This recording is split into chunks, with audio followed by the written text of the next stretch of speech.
Մեր կյանքն էլ ընդհանրական առումով լցված է որոններով եւ մենք անընդհատ հարց ենք տալիս մեզ ասելով որ չէ որ այս ամբողջ ժամանակահատվածում մենք ուղղակիորեն բոլոր եղած խնդիրներով ու թերություններով հանդերձ ինչու հասանք այս վիճակին ինչու այսպես տեղի ունեցավ ինչու այս չարիքի իշխանությունը այս ամբողջ իր աղետով հանդերձ դեռևս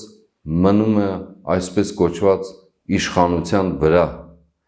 որը խաթարել է եւ խաթարում է մեր կյանքը ամբողջության մեջ, որը ուղղակիորեն որպես որոմ ներդրվել է մեր կյանքի մեջ, ինչպես Տերը ասում է, թշնամին գիշերով եկավ եւ այն ցանեց ուղղակի, ներդրված է մեր կյանքի մեջ, խաթարելով եւ խարխլելով թե ներքին ներդաշնակությունը, թե ներքին հաշտությունը, թե ներքին կյանքը ամբողջությամբ եւ թե արտաքին իմաստով բոլոր առումներով խարխլած եւ խաթարած այն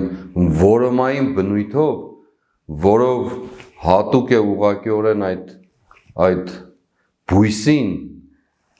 ամբողջ հողի կենսունակությունը քաշելով վերցնելով իր վրա եւ թույլ չտալով որպեսզի ցորենի հասկերը մեծանան